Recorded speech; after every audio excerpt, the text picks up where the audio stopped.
గౌరవ శాసనసభ్యుడు రాకేష్ రెడ్డి గారు ఎత్తిన అంశం మీద 119 నియోజకవర్గాల్లో ఉన్నటువంటి శాసనసభ్యుల ప్రాతినిధ్యం ఏంటనేది ఒక ప్రశ్నగానే ఉంది.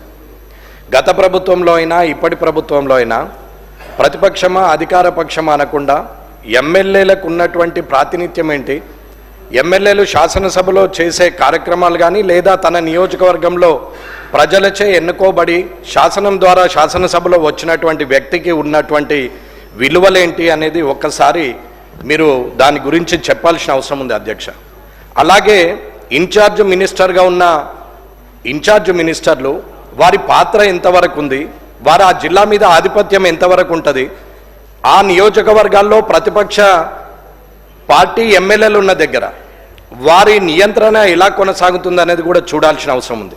ఇన్ఛార్జ్ మినిస్టర్ అనే వారు జీవో ప్రకారంగా శాసనం ద్వారా నిర్మితమైనటువంటి వ్యక్తుల లేకపోతే పార్టీ ప్రభుత్వ పరంగా వారు ఇన్ఛార్జ్ మినిస్టర్లను పెట్టి ప్రతిపక్ష ఎమ్మెల్యేలను నియంత్రించే పరిస్థితి కోసం ఏర్పాటు చేసిందా అనేది మీరు తెలియజేయాల్సింది ఉంది అధ్యక్ష. ఇక్కడ ఎవరైతే ప్రజలచే ఎన్నుకోబడిన వారు ఉన్నారో వారిని వదిలేసి ఇన్ఛార్జ్ మినిస్టర్ల ద్వారా ఓడిపోయిన వారు పారిపోయిన వారు కాన్స్టిట్యున్సీని వదిలేసి వేరే దగ్గరికి పోయి పోటీ చేసినటువంటి వ్యక్తులను వారి ద్వారా అక్కడ శాంక్షన్లు ఇవ్వడం అనేది ఎంతవరకు సబబ్ అనేది ఇన్ఛార్జ్ మినిస్టర్లు అందరూ కూడా ఆలోచించాల్సిన అవసరం ఉంది. అన్న గత ప్రభుత్వం మమ్మల్ని ఇబ్బంది పెట్టిరు, కళ్ళకు నీరు తెప్పించిర్రు, మేము ఇబ్బంది పడ్డామని చెప్పుకుంటున్నటువంటి ఇప్పటి ప్రభుత్వంలో ఉన్న పెద్దలు మరి ఇప్పుడు మీరు చేస్తున్నది ఏంటి అనేది ఒక్కసారి ఆలోచించాల్సిన అవసరం ఉంది. అన్న మేమేమి కిరీటం పెట్టుకోలేదు, నా మటుకు నేనైతే అనుకుంటున్నాను ఎమ్మెల్యేగా 5 ఏళ్ళు ఉంటుండొచ్చు, ప్రజలు మెచ్చితే తిరిగి ఎన్నుకోబడుతుండొచ్చు, వారు నిరాకరిస్తే ఓడిపోతుండొచ్చు. కానీ ఎమ్మెల్యే అనే పదవికి మీరు గౌరవం ఇవ్వనంత వరకు మీకు మీరు తిట్టుకున్నట్టే, మీరు కూడా ఒక శాసనసభ్యులుగా ఉన్నారు కాబట్టి మీరు కూడా మీరు తిట్టుకున్నట్టే తప్ప నన్ను అవమానించినట్టు నేనైతే భావిస్తలేను. ఇక్కడ వెంకటరమణారెడ్డి కామారెడ్డి శాసనసభ్యుడు అనే బదులు కామారెడ్డి శాసనసభ్యుడు వెంకటరమణారెడ్డిగానే గుర్తింపు ఉంటుంది తప్ప శాసనసభ్యుడిగా ఎప్పుడు ఉంటారు కానీ పేర్లు మారుతూ ఉంటాయి, ఎవరో ఒకరు శాసనసభ్యులు అవుతారు. కానీ ఇవాళ నేను కనీసం 84 ప్రశ్నలు ఈ శాసనసభలో ఇక్కడ నేను ప్రశ్నలు ఇవ్వడం జరిగింది. దానికి సుమారు 8 మట్టుకే నాకు రిప్లై ఇవ్వడం జరిగింది. అంటే 84లో 8 పోతే 76 ప్రశ్నలకు ఇప్పటికీ సమాధానం రాలేదు. ఇది శాసనసభ పరిస్థితి.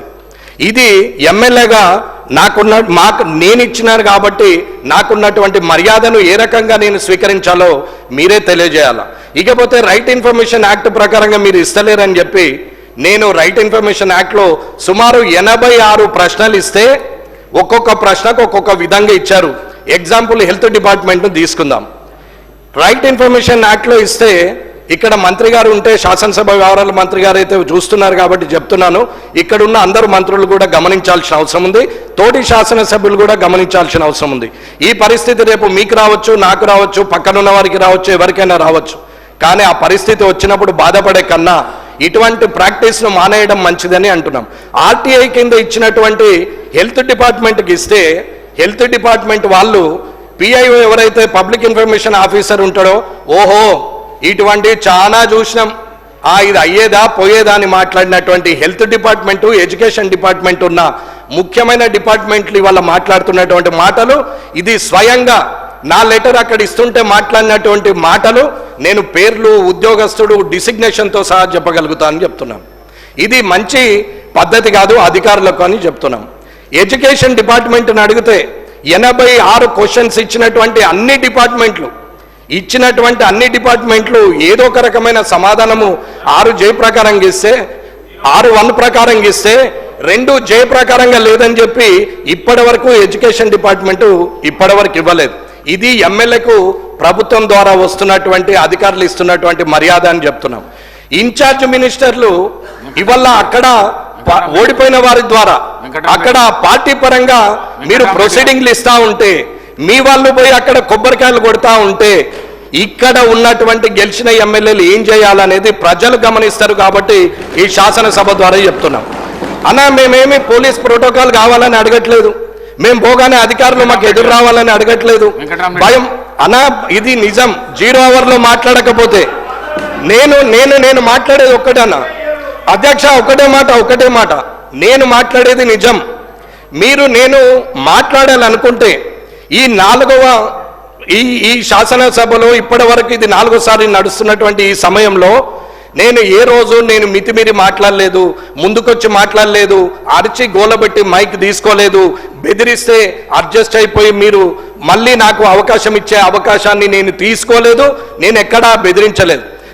నాకు అవకాశం ఇస్తేనే మాట్లాడుతున్నా, నేను ఉందాకనే ఉంటున్నా, నిజాన్నే మాట్లాడుతున్నా. మీరు మంచి చేస్తే మంచి అని చెప్పినాము. ఆరోగ్యశ్రీ పథకం 10 లక్షలకు రేవంత్ రెడ్డి గారు ముఖ్యమంత్రి గారు పెంచితే నేనే ఆ కార్యక్రమానికి పోయి ఆయన్ని పొగిడినా తప్ప నేను ఆయనను తిట్టలేదు. ఇవాళ డైట్ ఛార్జెస్ పెంచితే నేనే హాస్టళ్లకు పోయి ప్రభుత్వాన్ని పొగిడినాం తప్ప ఎక్కడ తిట్టలేదు. పార్టీ పరంగా ఎన్నడూ మాట్లాడలేదు. ఎప్పుడు కూడా మంచిని మంచన్నం, చెడును చెడని చెప్పినాం. ప్రతిపక్షం అధికార పక్షం అనేది అది అనుకూలంగా మారచ్చు, మారకపోవచ్చు. కానీ ఇవాళ మీరు చేస్తున్న ప్రాక్టీస్ మంచిది కాదు అని చెప్తున్నాం. ఒక ఎమ్మెల్యే ఆర్టీఐకి రాదు. ఒక ఎమ్మెల్యేకి ఆర్టీఐ ఇన్ఫర్మేషన్ సరిగా లేనప్పుడు ప్రభుత్వం ఏం పని చేస్తుంది? ఇక్కడ ఉన్నటువంటి శాసనసభలో ఇవాళ ఎమ్మెల్యేగా అడిగిన 84 క్వశ్చన్లకు 8 మాత్రం వచ్చింది. 15 నెలల కాలమైంది. నేను ఇచ్చినటువంటి ప్రతి ప్రశ్న నా దగ్గర ఫైల్తో సహా ఉంది. ఏ రోజు ఎప్పుడు ఇచ్చినామనేది ఏదో ప్రజలకు సమాచారం ఇవ్వడానికి ప్రయత్నిస్తున్నాం తప్ప పర్సనల్ ఎజెండాగా ఎక్కడ మాట్లాడలేదు.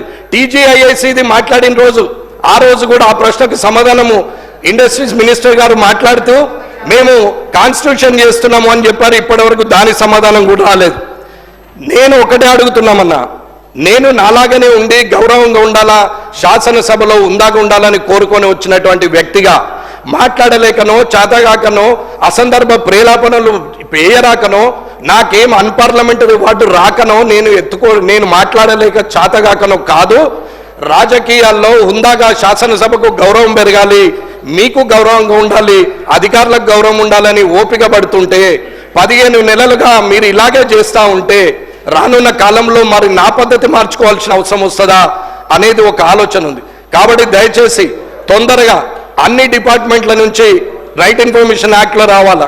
అవి ఏవి కూడా ప్రశ్నలకు సమాధానం చెప్పలేని స్థితిలో ప్రభుత్వము శాసనసభ ఉంది అంటే అది మీకే సిగ్గుచేటు, నాకు సభ్యుడిగా కూడా నాకు కూడా సిగ్గుచేటనే మాట్లాడుతున్నాను. కాబట్టి ఇవాళ ప్రభుత్వం నిజంగా ధైర్యంగా ఉండి చేస్తున్నది నిజమే అయినప్పుడు అడిగిన ప్రశ్నకు సమాధానం ఇవ్వాల్సిన అవసరము అధికారులకు ఉన్నది, అలాగే ప్రభుత్వానికి ఉన్నది అని చెప్తున్నాను నేను. ఇది శాసనసభలో జరుగుతున్న ఈ 84 క్వశ్చన్లకు రైట్ ఇన్ఫర్మేషన్ యాక్ట్లో ఇచ్చిన ఆ 86 ప్రశ్నలకు ఇప్పటి వరకు 9% కూడా నా చేతికి అందనప్పుడు ప్రజలకు సమాధానం చెప్పే ధైర్యం మీకు లేనట్ట, లేకపోతే అది పర్సనల్ ఎజెండా అనుకొని మీరు ఏమన్నా ఆలోచిస్తున్నారా? నేను నిజాయితీగా ఉండే వ్యక్తిని. మీరు పోయి కామారెడ్డి నియోజకవర్గంలో ఎవరిని అడిగినా నా గురించి అందరూ చెప్తారు. ఆఖరికి కాంగ్రెస్ పార్టీ వాళ్ళు, బీఆర్ఎస్ పార్టీ వాళ్ళు కూడా నా గురించి మంచి చెప్తారు తప్ప చెడు మాత్రం చెప్పరు. ఇది నాకున్నటువంటి క్యారెక్టర్ అని చెప్తున్నాం. కాబట్టి ఈ మర్యాద మీరు ఎలా తీస్తారు, మీరు ఎలా ఇవ్వగలుగుతారో అధ్యక్షుల ద్వారా నేను ప్రభుత్వాన్ని కోరుతున్నాం. ప్రొటెక్షన్ గురించి అడగట్లేదు, పోలీస్ ప్రోటోకాల్ అడగట్లేదు, కానీ పనుల విషయంలో అక్కడున్నటువంటి ప్రజల చేత ఎన్నుకోబడిన వ్యక్తి ఇచ్చినటువంటి ఏవైతే పనులు ఉంటాయో అవి శాంక్షన్ ఇన్ఛార్జ్ మినిస్టర్ గారు చేయాలి. కానీ అసలే మొత్తానికే పక్కన పెట్టి మేమేదో చేస్తామంటే రానున్న కాలంలో ఊరుకునేది లేదు. నేనైతే ఇది హెచ్చరికగా మాట్లాడట్లేదు, ప్రభుత్వాన్ని రిక్వెస్ట్ చేసి మాట్లాడుతున్నాము. మీరు తప్పు నిర్ణయం తీసుకుంటే మేము మాట్లాడాల్సిన పరిస్థితి కూడా వస్తుందని తెలియజేసుకుంటూ ముగిస్తున్నాం.